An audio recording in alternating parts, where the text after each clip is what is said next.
So Stephen Casey is a professor of mathematics. He's also an affiliate professor of computer science at American University. He served as the chair of the Department of Mathematics and Statistics from 2017 to 2019. And he has been a visiting research professor at the University of Maryland. His research is in complex analysis, harmonic analysis, and number theory with applications to signal and image processing. His work includes multi-channel deconvolution and multi-rate sampling, sampling in Euclidean and non-Euclidean geometries, sampling for wideband signals, signal adaptive frame theory, and the analysis of pulse train signals. He has published 56 articles and edited 1 book. He's given over 100 talks at various universities in Europe, Asia, and North America, and his research has been funded by 24 research grants and 4 contracts. He received the 2019 Drew University Alumni Achievement Award in the Sciences in June 2019. He was awarded 2 provisional patents and 2 full patents for his work in signal adaptive processing. That is what today's talk is about. Well, Leka, thank you. Thank you all for joining. It's a pleasure to see the wonderful faces. And I do say that the one thing I miss about this, I was scheduled to give this talk on March 17th, 2019. But as you know, we had to, at that point, quickly adapt to our new reality. I miss Behzad setting up a wonderful snack for us, a tea, if you will. And I know that it being St. Patrick's Day, he would have served the best corned beef he could have gotten at Costco, Swiss cheese. And if I keep talking, I'm going to get hungry. So anyway, it's a pleasure to be back. I've been now teaching for 2 weeks in our new reality. And Artur, I can say with all honesty, I think it's working well. The students seem to be engaged. They turned in all their homework. Their homeworks look good. And for my students, I will be getting your homeworks back to you before class on Thursday. And I'd like to thank you for getting your homework in, figuring out ways to scan it, and I will do that throughout the semester. So I think one thing that's forgotten, 2 components of the university that need to be thanked in all this, and that's the first is, of course, my colleagues in both computer science and math and across campus, just doing a tremendous job thinking about ways that we can make this work. And the second is the students. So I think AU has always had fantastic students. I'm very proud of them. And I think they have contributed to the positive spirit to make this work. And one of my students who is a Clippers fan is now joining. He's allowed to root for the Clippers and I'll root for the Celtics, and he and I won't talk to each other when they're playing for the championship. So with that, I'm gonna switch gears and I am going to share a screen. But first I'd like to advertise something that I think is phenomenal, and that's this little device here, this camera that I got. Hey Bill, how you doing? Good to see you. And this device, which was recommended, thank you Richard for organizing that meeting, has been kind of my blackboard. So you'll see how I use that today in my presentations. Okay, so let's share a screen and let's start our talk.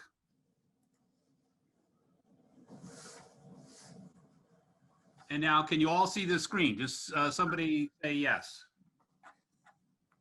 Yes, we can. Okay, excellent. All right, so today's talk is about a new architecture for these wonderful devices we all carry around.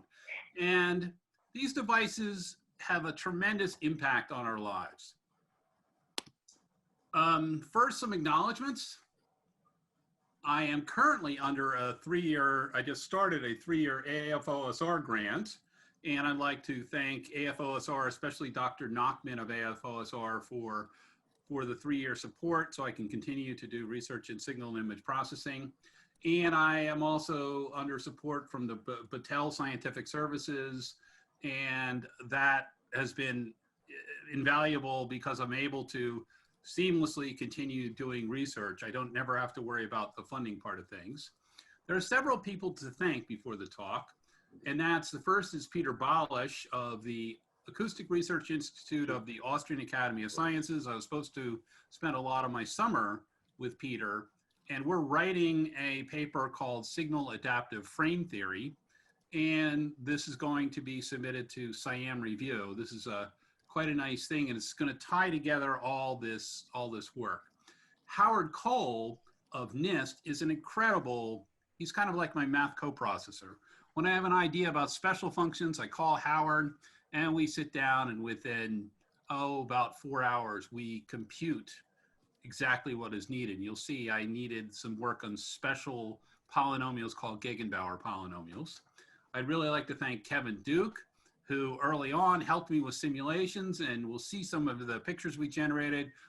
Peter and I are redoing those simulations right now, but Kevin was instrumental in getting this started and getting me to the realization that, hey, all these pieces are going to fit together. And throughout the talk, I'll talk about my patent attorney, and that's John Neighbor, because in a lot of ways, this is about those mysterious documents called patents. I'd like to thank everyone at the Norbert Wiener Center for a wonderful visit. I'm back here at AU, but I also like to thank my colleagues at AU for welcoming me back. So, all right, my talk comes in 5 parts. I believe we'll get through the first 4, and then with time, we can talk about a little bit of frame theory. So here's the 2 patents that were awarded. One was awarded in late October last year, and that is the one in which I kind of I was able to completely build the object, which I was after. And the first one is with a friend, Brian Sadler, who he's the one who kind of pushed me to start thinking about this. And then he was able to, if you will, translate from engineering speak to at least push me in the direction so I could then translate from engineering speak to math speak and actually construct the things. So when you get a patent, you get a document like this. So this is the front cover of my earlier patent with Brian. And all right, there we go. And the thing is, these documents are available, but you don't want to read them. I know Michael Robinson has a few of these, and he and I will tell you these documents are not meant to be read. They're written in patent lawyer speak, which is different than English, which is different than mathematics. Case in point, one time John and I were deriving a relationship I had derived for him, and I was explaining to him, and I said, therefore, F sub P for projection of T equals. And he goes, Steve, that's great, but the way we're going to write this in the patent is, therefore, F sub P of T may be represented as. So it's like, John, what's wrong with an equal sign? He goes, we want to leave open some possibilities. And here's the second patent. And like I said, you can look these documents up online. I'll send you the link if you want. Don't read them. Wait till Peter and I finish the paper, and that's the way to look at this. So, all right. Just like the way I'm going to describe this is just like a carpenter sets about building something, and I'm going to describe something called a corner cabinet. One wants to build a system. And remember my constraints. I wanted to build a mathematical system that was complete, but I also wanted to build it so that it could be constructed in circuitry. So you'll frequently hear me talk about these wonderful objects called B-splines or box splines. And box splines are something that can easily be built inside of a circuit. So whenever possible, I use B-splines. So, All right, just like a carpenter needs tools, I need tools. And the first set of tools I need are Fourier series and Fourier transforms. So with Fourier series, here's the definition I'll use. Let f be a periodic integral function on R with period to phi. Then the Fourier coefficients f hat of n are defined by this integral relationship here. So this is in essence the inner product relationship on the space L2 T to phi. So this relationship, by taking the inner product of f with the basis elements, the exponentials, or if you will, sines and cosines by Euler, then I can recover the coefficients. This is a mapping from the compact space, the circle, to a set of coefficients. In this case, the spectrum is discrete. If in the spectrum space, in frequency space, if the set of coefficients is little l1, absolutely summable, then the Fourier series, which is a mapping back to the original function space, is given by summing up those coefficients weighted by the basis elements. So again, compact space, the circle, maps to a discrete spectrum. The spectrum is represented by the Fourier coefficients, which are a one-to-one mapping relating the function to the coefficients. Now we map back. Oh, so it's something you typically carry. All right, I just admitted. Everybody else Like, admitted? do you have, like, I mean, personal envelopes are fine too. Say what? Donna? Donna, your mic's on. Oh, is she talking about lunch for the kids? Let's see what you have anyway, because I have to come get the stamps anyway. All right. That's all right. All right, so I'm going to go back to talk about Fourier transforms. Donna, your mic is on. Okay, cool. Thanks. All right, so what does a Fourier series look like? Well, here's my function, just this steps function. And there's the first Fourier series representation. And I think here's the 10th one. And you notice there's this very interesting overshoot phenomenon around the points where the Fourier series has to jump. And that's called the Gibbs phenomenon. And that's going to play a role later on in the talk. Okay. Not every space that I want to work with is compact. It's not like the circle. Say, for example, functions which are absolutely integrable on the line. There, the base space, the time space is not compact, and correspondingly, the spectrum or the frequency space is not compact. And so let f be a function in L1. The Fourier transform is defined in this fashion. And this 2 pi I up here is kind of unique to being a student at Maryland, or my students know it quite well. And that allows us to write relationships down very cleanly, including the Parseval-Plancherel relationships. So this is a mapping. F hat maps you into frequency space, into the spectrum, which is a continuum. The inversion formula for F is given by, well, just taking that integral over here and mapping things back. And so here's what some signals would look like.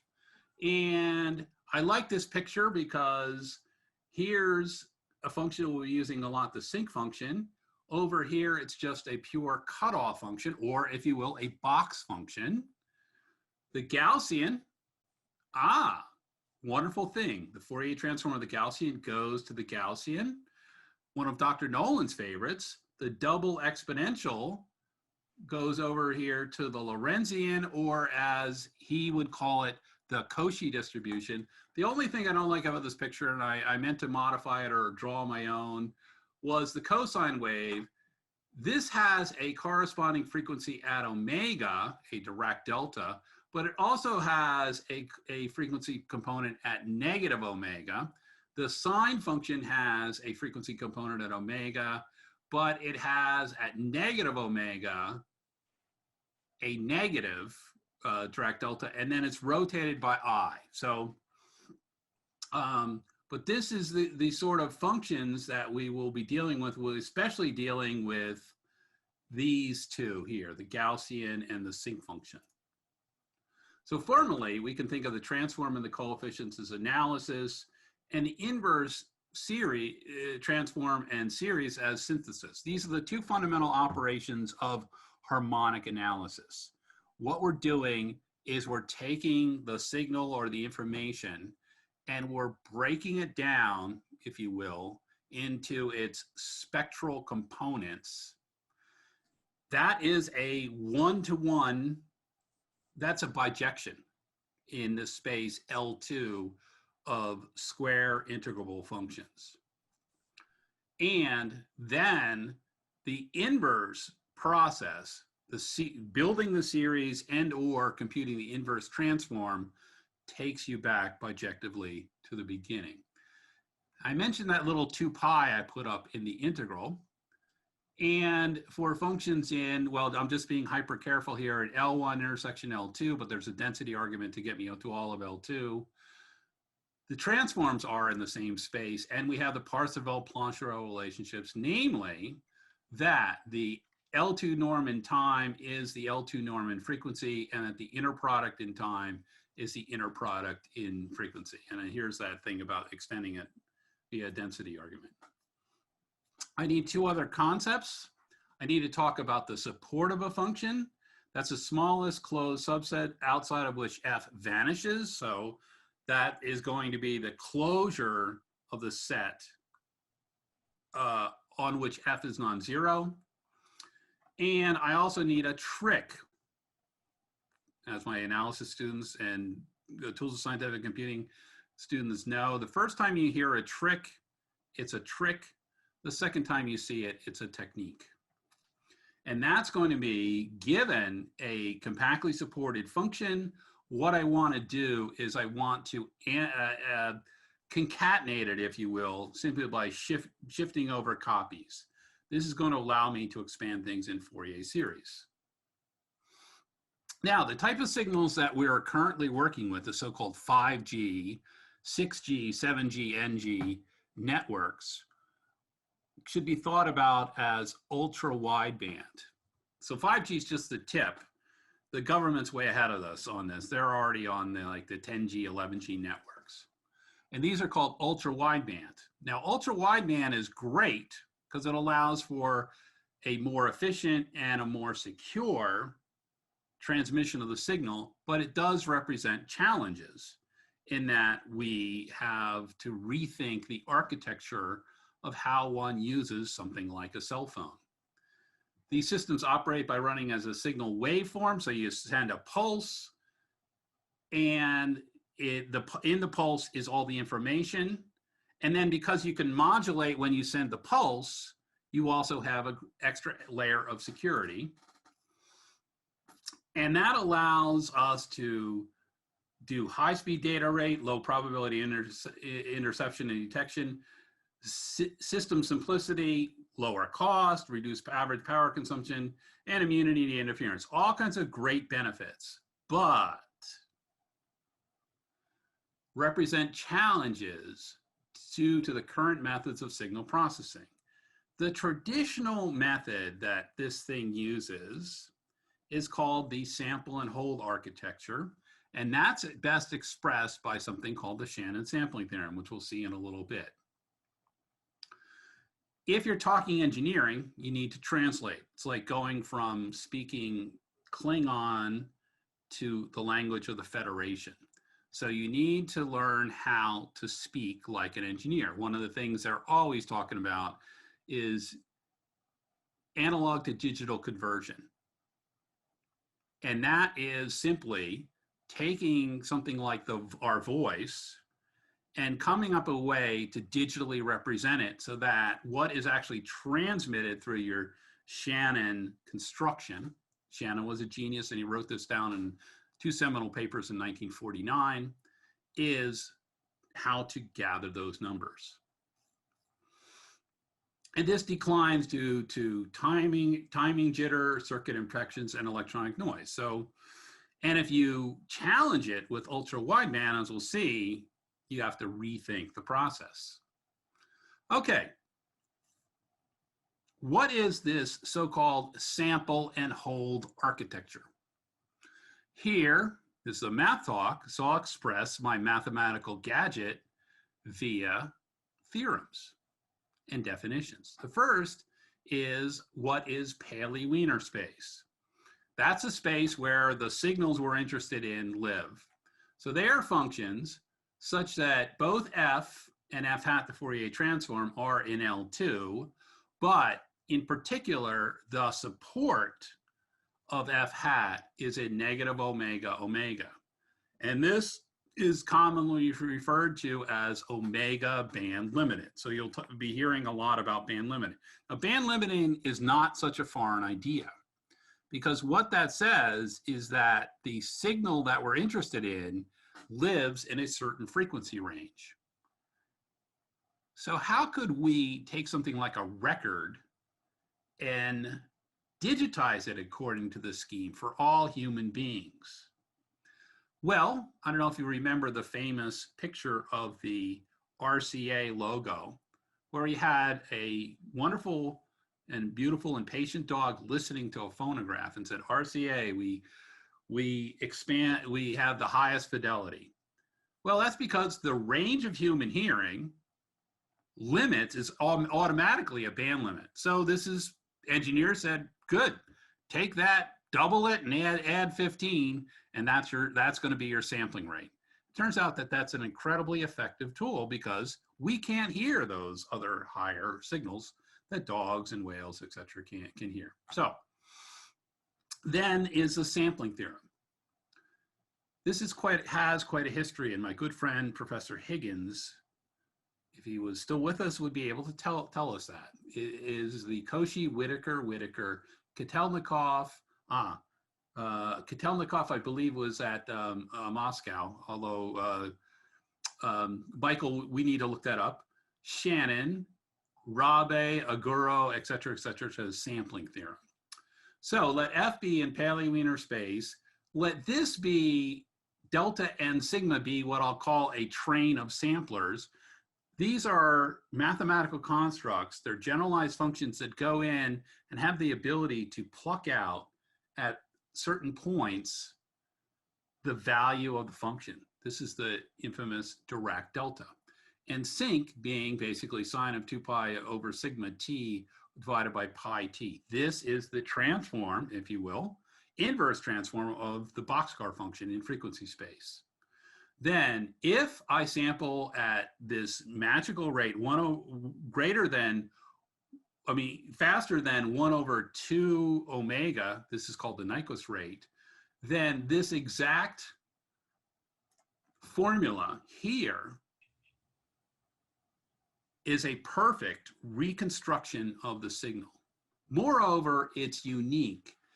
If I sample fast enough, and if all my samples are 0, then the function I'm recovering was identically 0. Or if F and G have identical sample points, or let's call it H and G have identical sample points at all the points, and you sampled both of them fast enough, then they're exactly the same. Just let F be H minus G.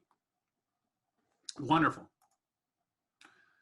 Here's a quick proof of the sampling formula, but it uses a relationship called the Poisson summation formula. I can easily prove this using a little bit of distribution theory. This lives in the so-called Schwartz space of distributions. So turns out that if I take a Fourier transform in the generalized sense of samplers going at rate sigma, in the time domain, that samplers at rate 1 over sigma. And I have a normalizing factor of sigma in the front. So let's do a quick proof of Shannon sampling. Every talk needs a mathematical proof, according to my good friend Ali Eniot, and I thought of that when I added this proof.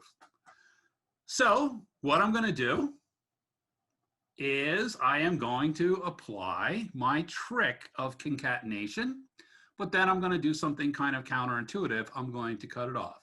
So in frequency space, the representation of the signal is the concatenated representation of the signal cut off. Here, chi is the indicator function or characteristic function from -1 over sigma to 1 over sigma.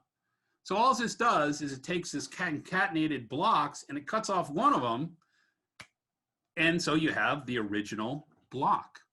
Think, gee whiz, why would I do that? Well, let's rewrite it in terms of the Poisson summation formula. F hat omega equals the summation times the cutoff function, which is this train of sampling at rate 1 over sigma times turns into convolution in the frequency space. So convolution and multiplication are duals of each other, dual operations, times chi. So this is n over sigma convolved with f hat times chi of 1 over sigma, -1 over sigma, 1 over sigma. And now I'm going to take the inverse transform and use the operational calculus. So by the Poisson summation formula, that goes to sigma delta n, so sampling at rate sigma, times now convolution goes to times f, and now times goes to convolution, and this goes to the sinc function, and that gives me this formula here. Fantastic. Or maybe what's good is a cartoon, a picture. Here's my function meandering along in time. Here's its representation in frequency. What I do is I concatenate it. I do a Fourier series expansion of that function there, and I map it back. And if you will, the inverse of this are the sample values and their reconstruction formula. Good stuff, but things happen. You have truncation error. Well, you can only have so many of these blocks, so you're always going to miss some of the signal. The idea is to get enough of it so that the signal, you have all the information you need. There is an error in L2, which is just the little L2 norm of those missing signals. And there's pointwise error, which can be estimated in terms of the L2 error. There's aliasing. Now, this is the most insidious. If you don't sample fast enough, the high and low frequencies can kind of bump in against each other. The best way to visualize this or to think about this is think about an old Western movie. When they were filming things like wagon wheels, they couldn't film them at a high enough frame rate, sampling rate, and so it appeared that the wagon wheel was going backwards, and that's because the high and low frequencies were bumping into each other. Moreover, we can also think about jitter error, and that is, let's say you didn't sample exactly at the right point, computer error, noise, etc., something which bumped you out. Well, the sampling formula is stable up to a point, but there's a beautiful theorem due to Caddick. It's called the 1/4 theorem. So if your function is 1 periodic, you can mess up to a quarter. But after a quarter, boom, sampling goes awry. Now, let's go back to our 5G network. Ultra-wideband systems require extremely high sampling rates. These rates stress signal reconstruction in a variety of ways. Sub-Nyquist creates aliasing, but error would show up in truncation, jitter, and amplitude as you're stressing the computation. Truncation loses energy and lost samples. Aliasing gives you ambiguous information, increased likelihood of jitter, error, and unstable sampling sets, and computation is just, you're not going to be able to keep up with this. So I was challenged by Brian to come up with a way around this, and the best way to explain this, I did say I would be talking a little bit about carpentry. is in terms of an analogy. Beautiful picture of a corner cabinet. This looks like the one, I didn't go back to the Kingston house and take a picture. Unfortunately, I wish I had a picture of that. But my dad and I built a bunch of these. The first one we built is for my mom. It's in our house in Kingston. Our house in Kingston, we found the official documents. It was built in 1875. Great house to grow up in. You know, growing up in a 100-year-old house with a wraparound porch in Kingston with a beautiful backyard was a great thing. Kingston is right next to Princeton, and in that part of New Jersey, they actually have trees and things, and it doesn't smell too bad. But the thing that's really interesting is, in a house like that, there are no square corners. Nothing is level and nothing is square. Now, in carpentry, your goal is everything is level and everything is square. So when my mom pointed to my dad, he said, I want it in that corner there.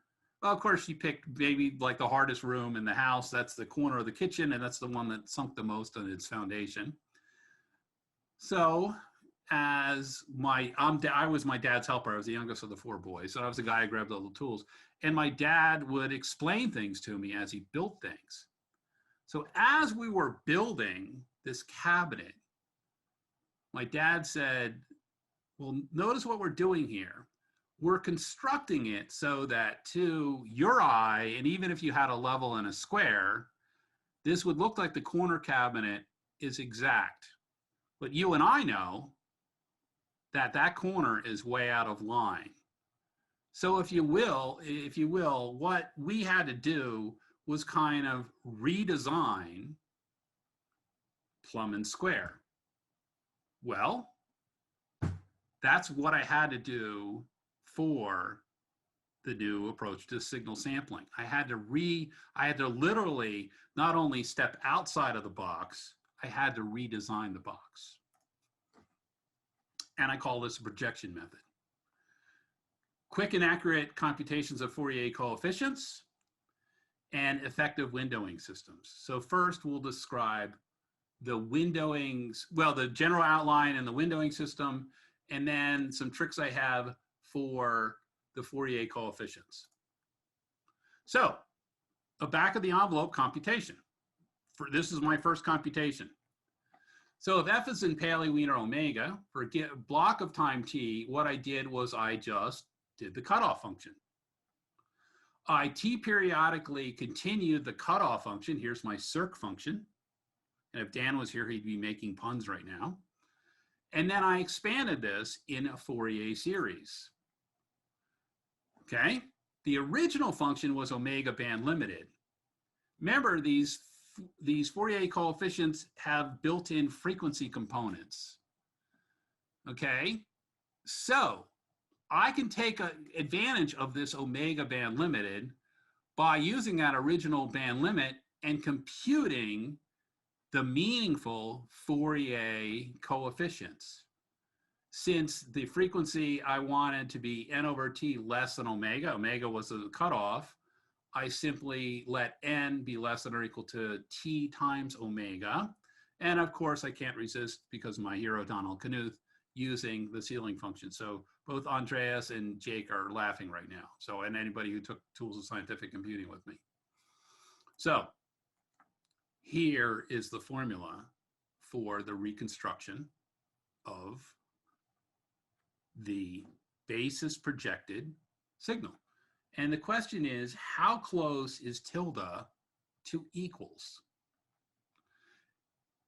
Several things. This allowed us to evaluate each piece individually. What I could do is I could take the spectrum for a certain window and map it down into spectrum space and deal with that separately. It also allowed me to think how I would design this, construct this. I did all the computations in parallel. So different components, each worker did its own little piece. And I thought, well, how would I design or build a system so I could explain this to Brian so he could build it in circuitry? Well, I thought the parameter to fix was the number of samples.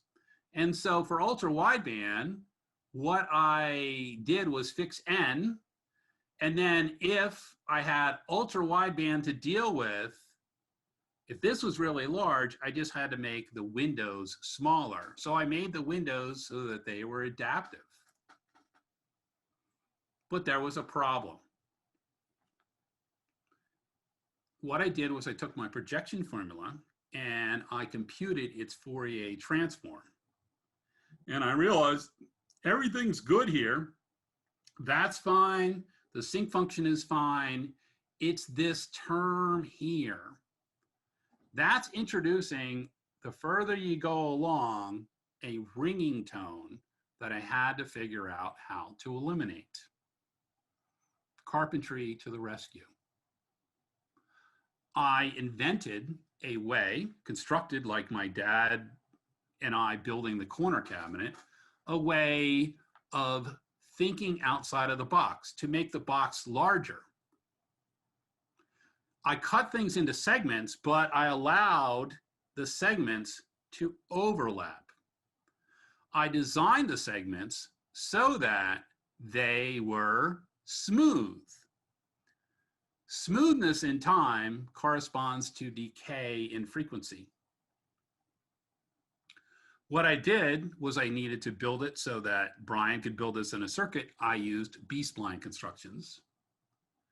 And I made everything variable so that the system could even do adaptive frequency band sampling.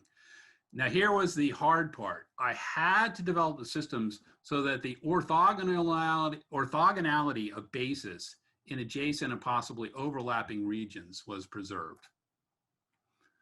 Well, mathematicians love definitions, so here's mine, one of mine, an ON windowing system. The support is contained a little outside of the given window by this extra factor of R. It's identically one inside of that window. So basically it's almost like the cutoff function, and then it has a ramping function. At the ramps, they're symmetric.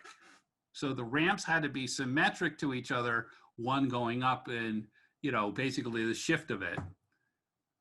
And this was a key condition. I call this a sine cosine condition. They had to have omega k squared equal 1, kind of like sine squared plus cosine squared equals 1. And of course, I wanted everything to work. So when I took the Fourier transform of the concatenated window, the coefficients lived in little L1. So not too many constraints, so get to work. Then once I built a window around, say, the origin, I just translated. Now conditions 1 and 2 are partition properties. 3 and 4, well, they were constructed backwards after lots of computation, because those are what's needed to preserve orthogonality. And 5 allowed me, well, here's the computation, that basically the Fourier coefficient of f at window I concatenated is just f hat convolved with wi hat of n. So, all right, let's look at some constructed examples. Well, my first window is kind of a bad window, but it works. That's just the pure cutoff function. That's the one we already saw that has problems. The next one I constructed was the first step into the realm of addressing all those, and I called that cap. And the cap function was 0 outside of the window, 1 inside of the window. It was a sine function at the leftmost endpoint and a cosine function at the rightmost endpoint. And it folded down, and it looked like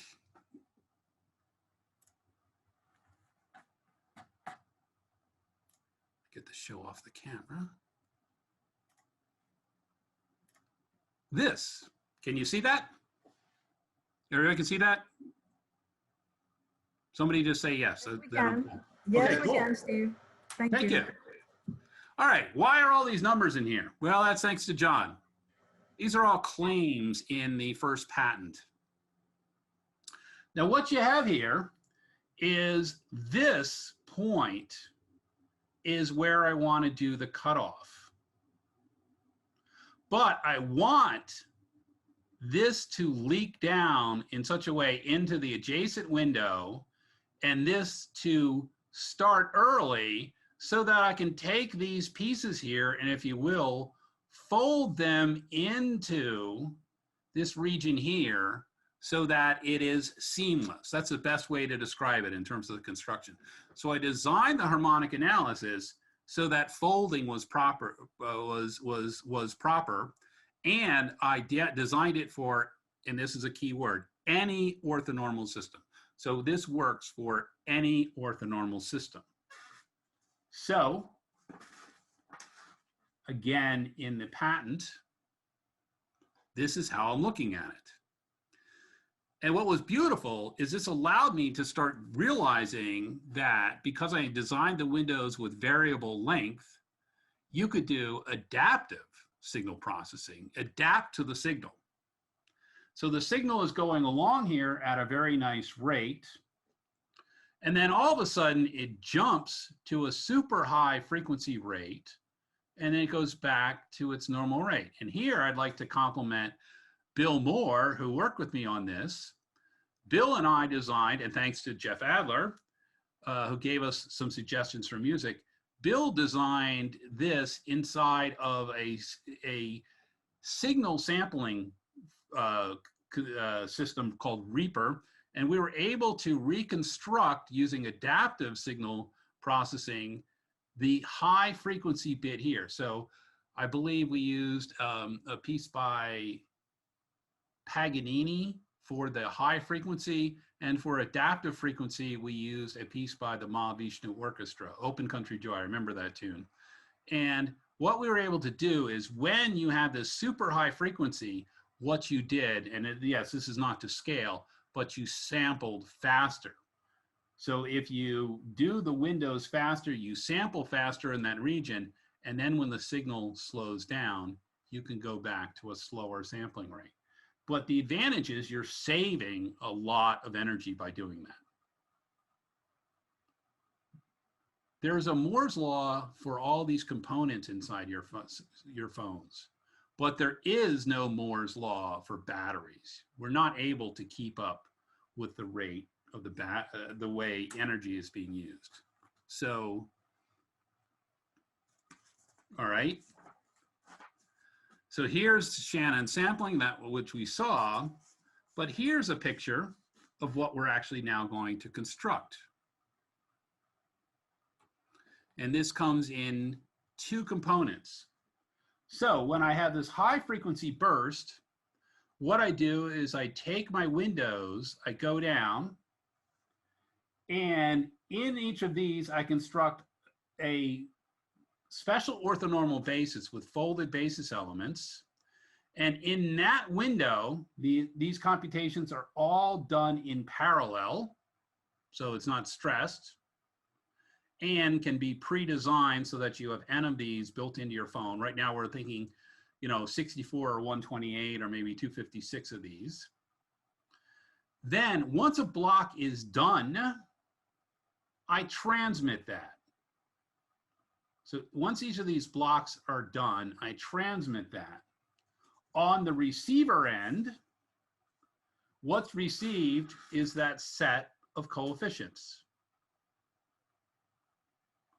Then the process of rebuilding the signal is simply taking those coefficients, taking my folded basis elements here,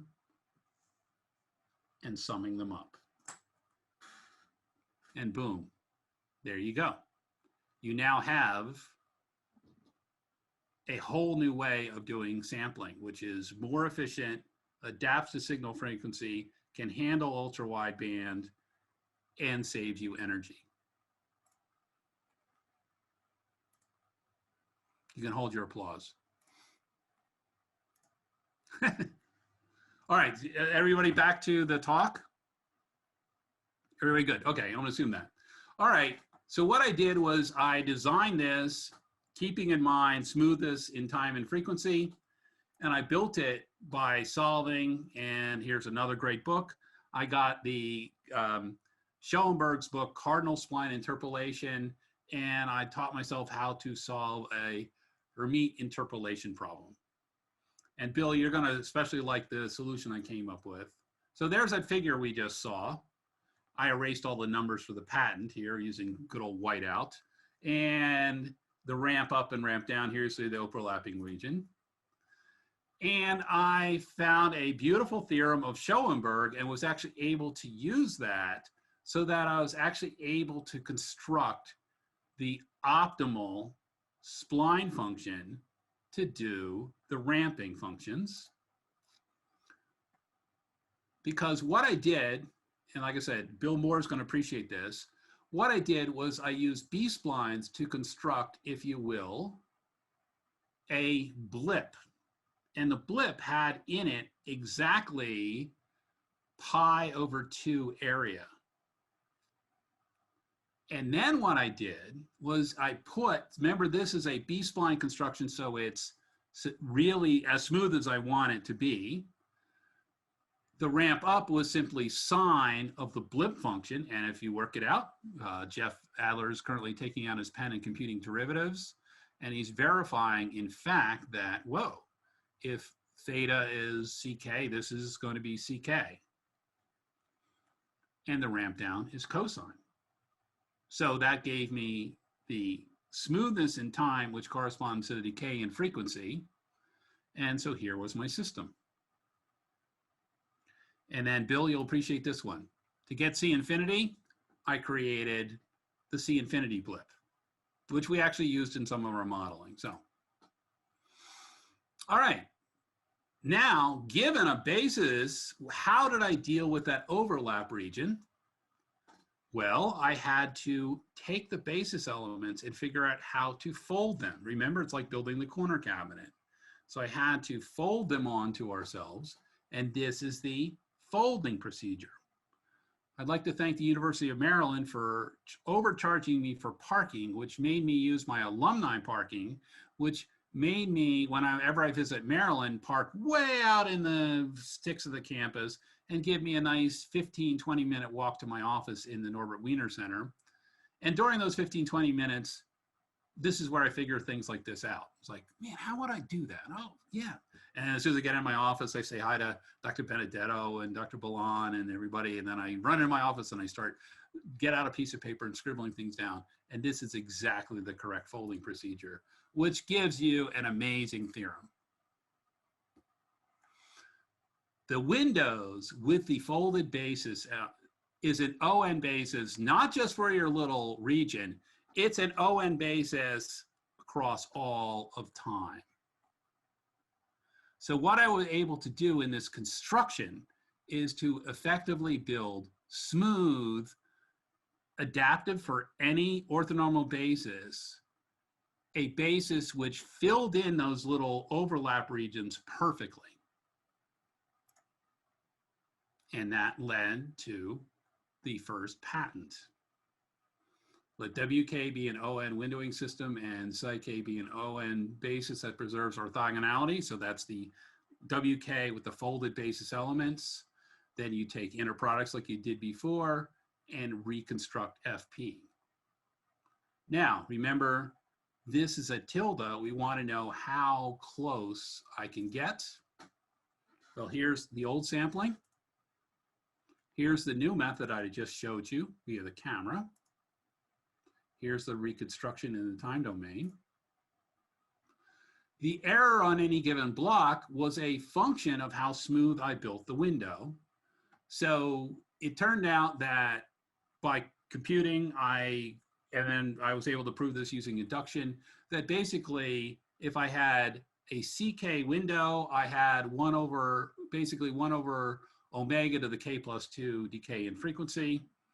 That was good. And so the error on any given block is just summing the missing samples at this rate. And if I push k pretty far, this was quite small. But enter discussions with, and I'm going to be ending soon, So I'll quickly jump ahead. Discussions with Howard on something called Gegenbauer polynomials. And this is not for the faint of heart. And moreover, we're going to go through it very quickly. So, as I said, Howard is kind of like a math coprocessor. And so we started working with these special functions called Gegenbauer orthogonal polynomials. And there's lots of computations that are best done with the doors closed at home in the privacy of your own room. As you can see, I learned about the Pochhammer symbol and how to move it around. And then I said, well, Howard, we need to check in the literature what's going on with these. Like, has anybody else thought of this? Well, sure enough, found a paper by engineers, and they were using this system, not my system, but they're using Gegenbauer's, and all they did was they simulated, set up the structure and simulated.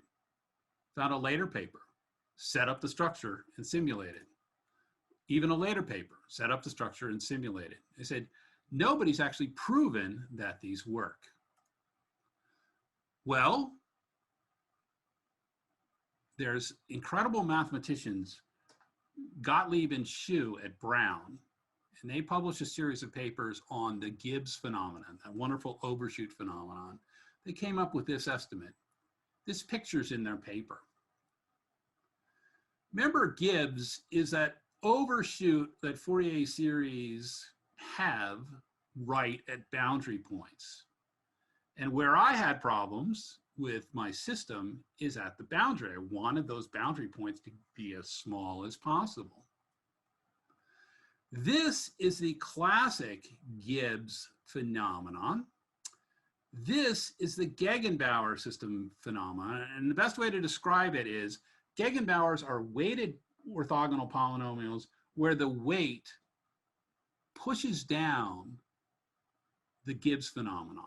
And basically, they push it down ahead of the Gibbs jump and make it close to zero. So what I did is I worked with Howard, reconstructed the modified system. I already had this kind of decay, but then we normalized the system, again, not for the faint of heart. And here's our theorem, which first appeared in 218. It's going to appear again in the, with thanks, in the paper I'm now writing with Peter, because it is part of the whole story of this that'll eventually appear in Siam Review. So using the special folded Gegenbauer system, I got the error on each block down to not just polynomial decay, exponential decay. And so the error was actually summable over all time. And I'm not seeing any system out there that can beat this theorem. So while I was waiting for the first patent to be processed, I asked Mr. Neighbor, John, said, hey, you know, I've been thinking about other things. Can I write that up? He goes, oh, sure. We could submit that as a continuation. I said, oh, how do these things work? He said, you write it up. Don't worry, I'll deal with that. Well, sure enough, this is the main theorem of the most recent patent from October 2019. But where does one get Gegenbauer polynomials? Well, if you've ever been to Austria and been to Vienna, there's a wonderful market called the Nosh market. I'm sure Mary's been there, probably several other of you. And it's a great place to visit. You can get all kinds of things, but in particular, at the Nosh market, they sell Gegenbauer polynomials. So I went there. This is founded in 1929. Went to the Gegenbauer shop and I said, dudes, man, I need some polynomials. Actually, this is they make fine vinegars and spices. This is just the most phenomenal market. And I'm sure they're like, man, I hope that crazy math guy doesn't come back again. And, but it's exactly the things I needed to get the second patent. And with that, let me finish by showing some of the pictures that Kevin and I designed and the different windows. So here was the signal. Here was the reconstruction. here was the error. Well, this reconstruction, you can't see the error, but you can see the error here is pretty large. This was the just pure cutoff windows. Here's C2. Okay, so I use C2 B-splines and all that construction. Here's the error, and you had this little ringing error, which is kind of cute. But notice the error got down to 10 to the negative fifth. Wow, cool. This is with noise. And here's our C infinity windows. So I said, Kevin, let's just shoot the farm. Let's just use the C infinity design windows. Here's the input signal. Here's the reconstruction. You think, oh man, you're doing so much worse, Steve. And I saw this picture on Kevin's computer. I was like, oh my goodness. And then Kevin pointed out, and thank you, Kevin. He said, look in the corner. We had the noise down to effectively the machine noise of the computer. So with that, let me tell you that you can play around with this. Here's mentioning Bill's wonderful thesis. Open Country Joy, Birds of Fire. It was Paganini. Very good. Caprice number 5. Thanks for Jeff Adler. Here's ON systems, which I won't talk about, but I'll finish with an overview of our talk. So, traditional sampling. This requires a so-called stationary view of the signal.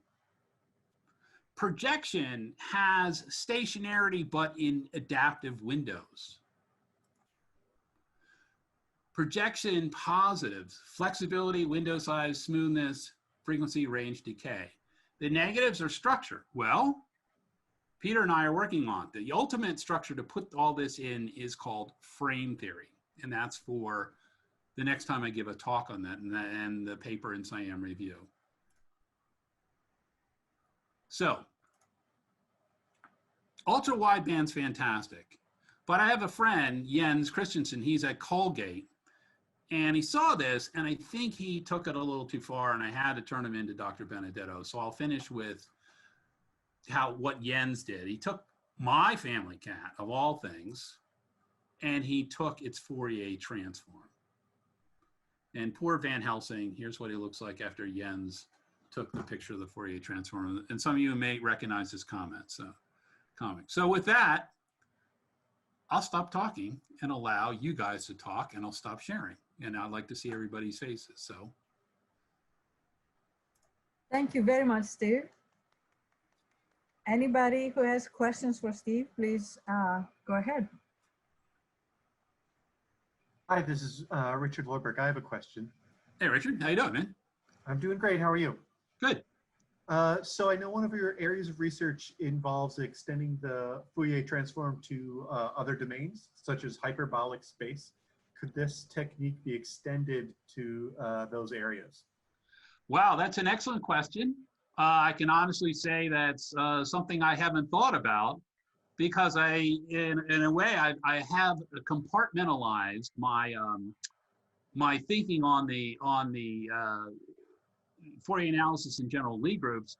I can tell, and Dr. Lansing's going to chuckle at this, and Dr. Adler, figuring out SL2R is hard enough for me. Glad to see you guys nod. But I do look forward to try to think about this. But I will say what Dr. Balish and I have done is extended this to higher dimension. And we came up with a system, and I'm always looking to build things. So I came up with a system of making the windows now patches, and I'm designing kind of square patches, but with nice, pleasant, rounded edges.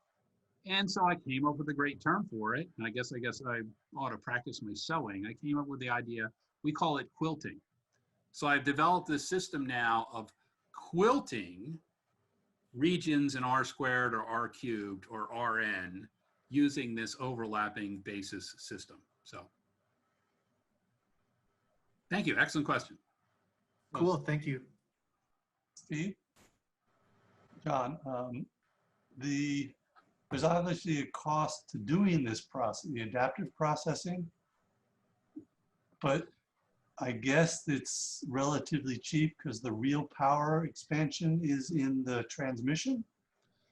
What it is the design, and Bill and I in experiments could get basically a gain of about basically 1.5 of processing power. And the reason is because you had to process less. So John, excellent question.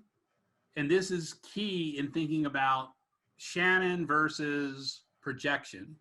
Shannon assumes one picture over all of time, and that's our sampling rate. But imagine, now I'll relate it to something you can relate to. Imagine when you and I, when our girls were younger, and we were left at home to take care of the girls, what did we do? We did the only smart thing that red-blooded men can do. We hid. And the girls would be in the other room and we'd say, gosh, I hope they don't break something.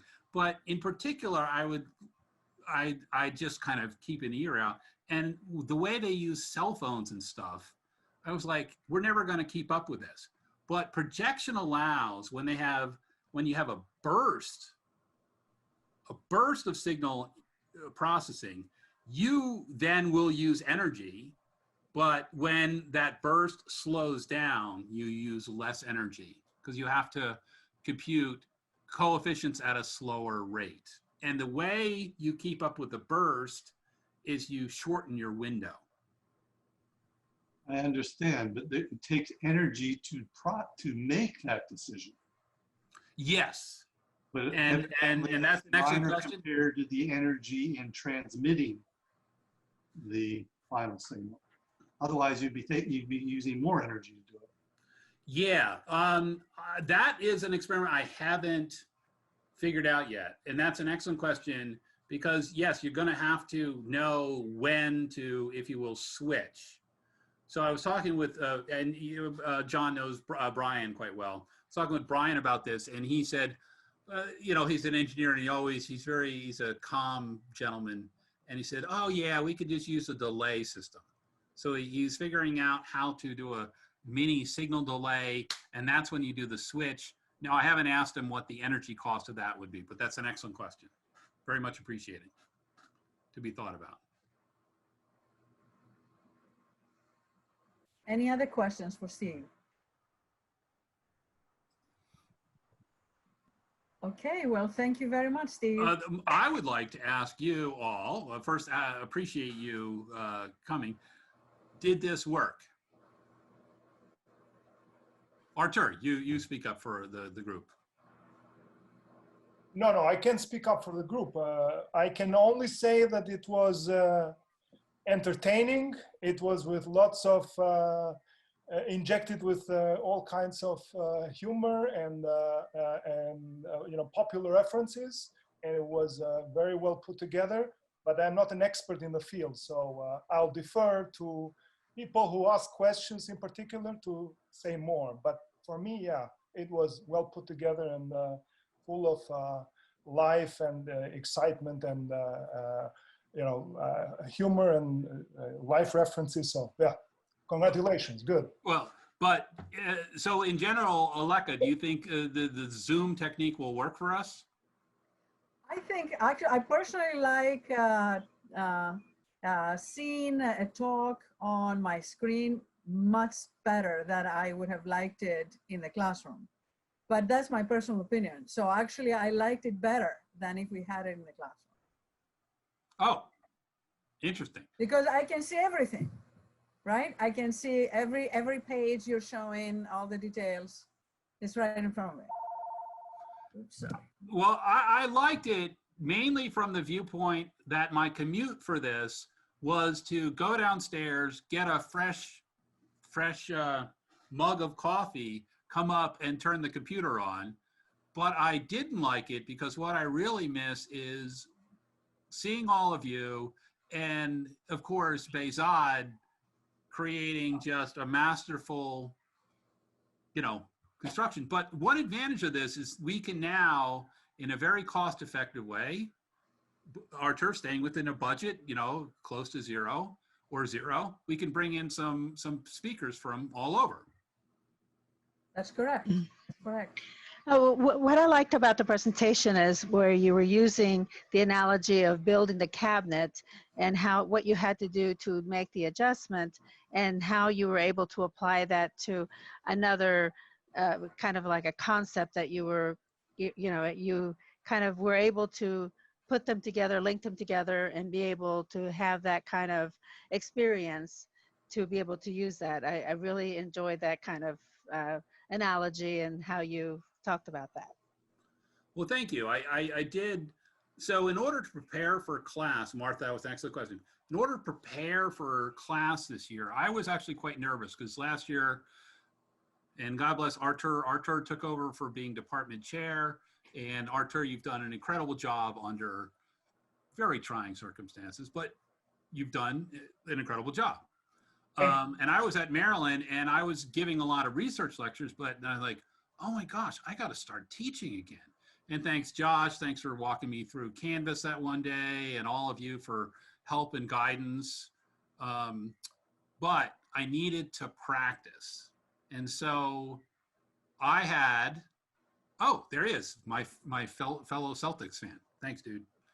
I had my brothers. And so I organized, don't turn me into I didn't use AU Zoom. I just set up my own Zoom thing.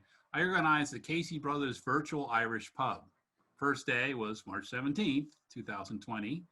And so I ran the Irish Pub. I was the bartender, and I got the confidence of doing Zoom because I figured, well, shoot, if I can take care of that group,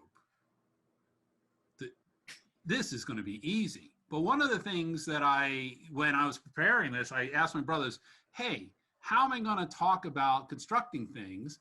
And they says, well, why don't you tell them what it's like building something with pop? And I thought, the corner cabinet back in Kingston.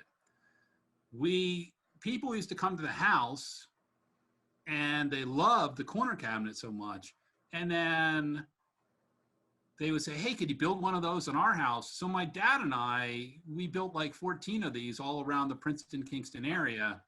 And, by 14, we got it down pretty good. We were getting quick at this, but I learned so much just by listening to him and thinking about the wisdom that he gave me of how to build something.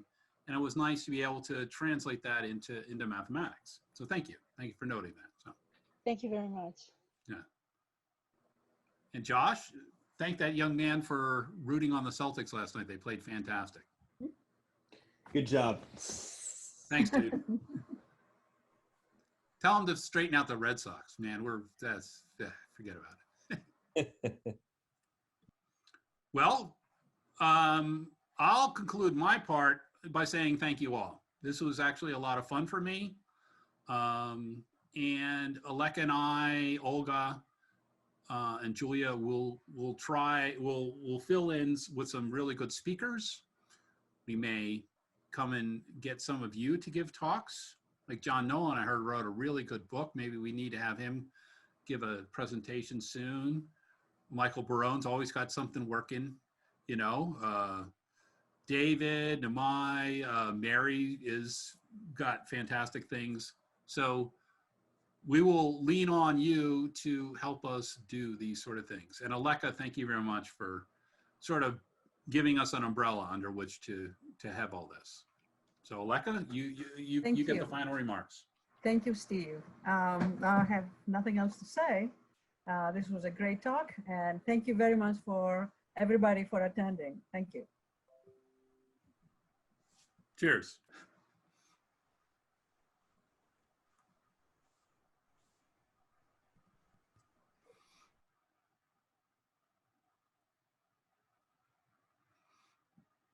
Thanks, Marion. Good to see you.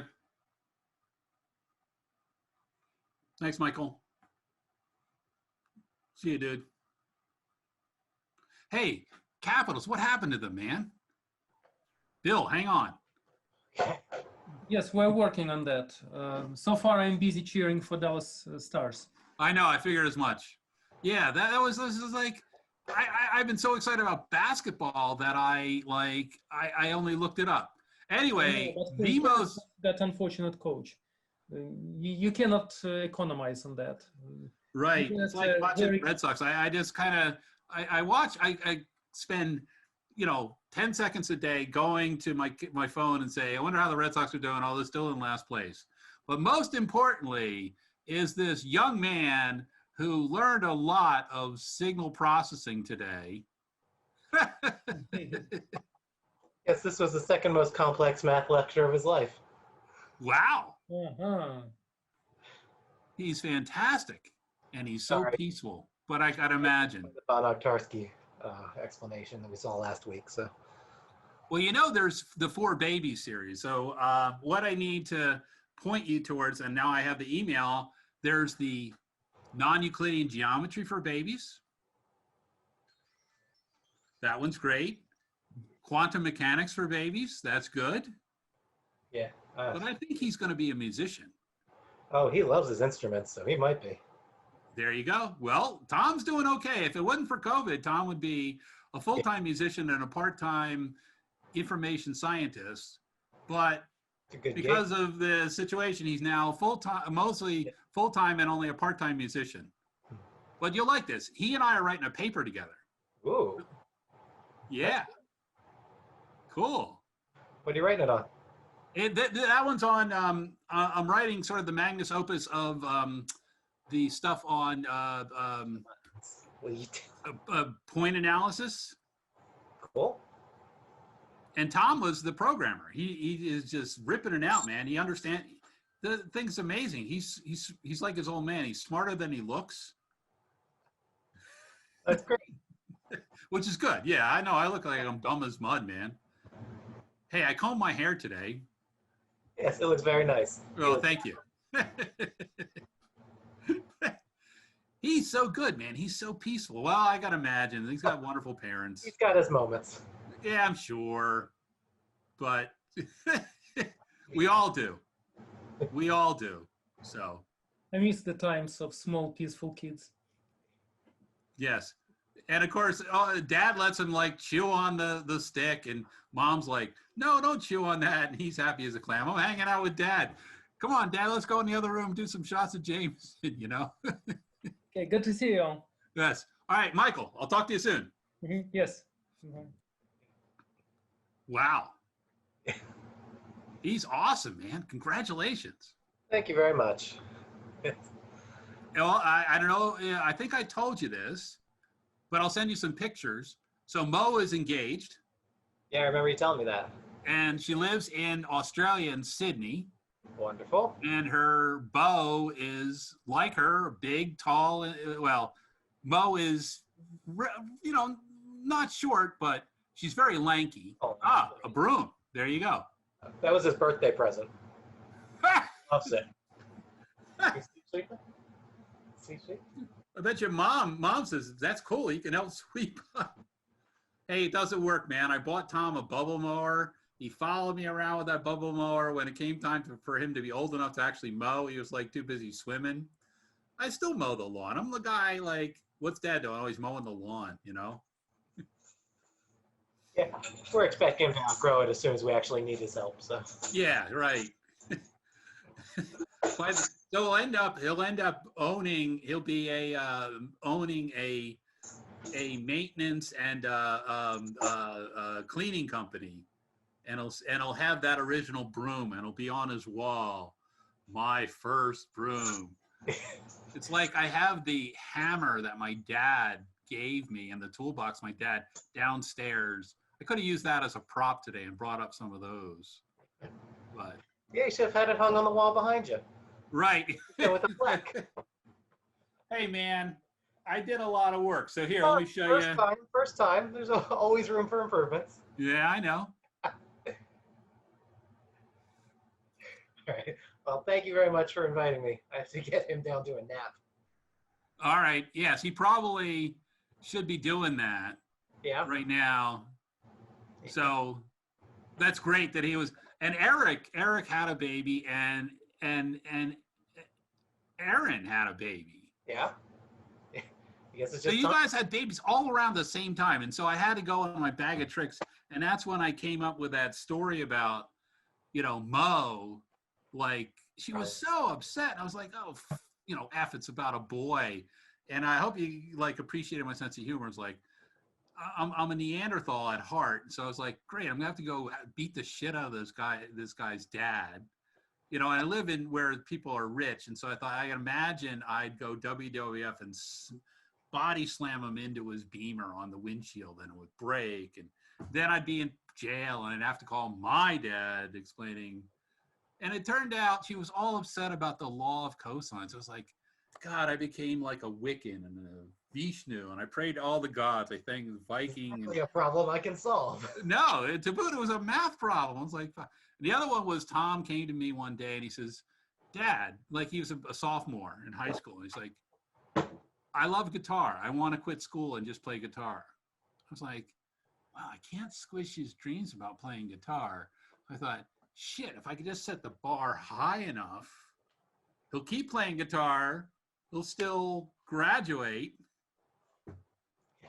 And sure enough, so Surprise Attack had to split up because two of them got married and Tom got all these invitations to go to North Carolina to be in bands there. And that's where he lives now. Great. And sure enough, then COVID happened. So he moved down in late January and then the shit hit the fan, so to speak. But their last concert, he came up from North Carolina and they had horns, and they played the most impeccable version of Smooth off the Santana album, Supernatural. Yeah. And the next day, so that night, my brothers came back. We drank a bottle of Jameson, and it was just, there was a party for the band, and it was just, you know, we were definitely suffering from the Irish flu the next day. And finally, I remembered to Tom. I said, Tom, remember that bet I gave you? You can quit school now.